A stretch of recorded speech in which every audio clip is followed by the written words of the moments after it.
弟兄姊妹平安，今天是2025年的2月3号。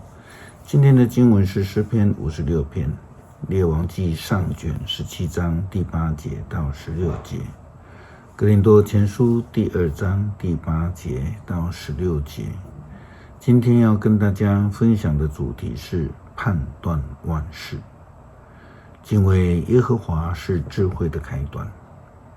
作为基督徒追求智慧是为了什么呢？当然就是要能够判断是非。但是这个判断是非并不是夺取上帝的权柄，像上帝一样。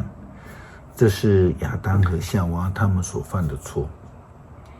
基督徒应当要追求上帝的智慧，这是没错的，并且要让上帝协助我们来判断万事，去面对所要面对的生活及困难。当先知以利亚走投无路，面对困境，几乎要丧失生命的时候，上帝的话临到他，竟然要他去依靠一位寡妇。从人的角度来判断，这是行不通的。但从上帝全能来看，上帝是万能的上帝，并且他经常使用人的智慧无法理解的方式来处理事情。列王纪上卷17章第8节到16节。于是上帝对以利亚说，你到西顿附近的撒勒法去，住在那里，我已经吩咐住在那里的一个寡妇供养你。以利亚就到撒勒法去，来到城门口的时候，他看见一个寡妇在捡柴。他对他说，请给我一点水喝。寡妇要去拿水的时候，以利亚喊着说，也请带些饼给我。寡妇说，我对永生上主你的上帝发誓，我没有饼，只有罐里面一把面粉和瓶里的一点橄榄油。我到这里捡柴，要带回家去预备仅有的一点食物给我们母子吃，那是我们最后的一顿饭了，以后只有等着饿死。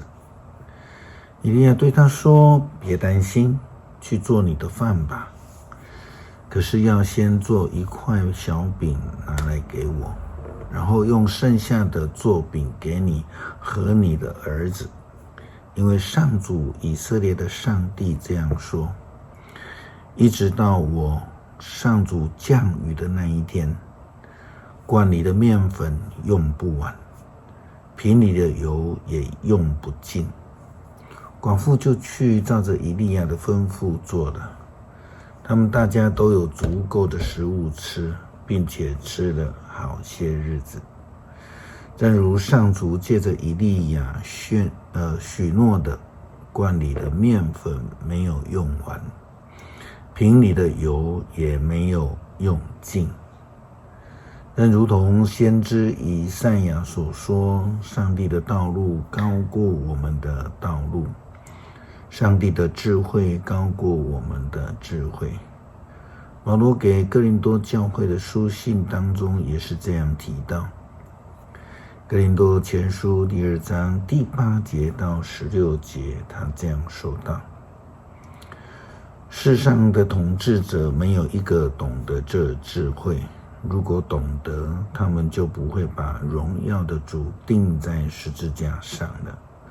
正如圣经所说，上帝为爱他的人所预备的，正是眼睛没有见过，耳朵没有听过，也从来没有人想到的。但是上帝借着他的灵，把他的奥秘启示我们。圣灵细察万事，连上帝生长的旨意也能细察。至于人，只有他自己里面的灵才知道关于他一切的事，同样，只有上帝的灵才知道上帝一切的事。我们没有领受这世界的灵，而是领受了上帝所差来的圣灵，为的是要使我们能够知道上帝所给我们的一切恩赐。所以我们讲的道不是用人的智慧所教导的言论来讲，而是用圣灵所教导的言语，向属圣灵的人讲解属灵的真理。但是那没有上帝的灵的人，不能领受上帝的灵所给予的恩赐。这样的人不能明白这些事，认为这是荒唐的，因为这些事的价值必须用属灵的眼光才能领悟。属圣灵的人判断万事的价值，可是没有人能够评断它。正如圣经所说，谁知道主的心，谁能替他出主意呢？然而我们属圣灵的人是有基督的心的。只有跟随上帝的旨意，领受他智慧的判断，跟随他的指引，我们就必能够正确的判断万事。诗篇56篇，上帝啊，怜悯我，因为我被人攻击，我的仇敌整天欺压我，我的敌人不断的攻击我，跟我作对的人竟那么多。在我惊惶的时候，我就依靠他。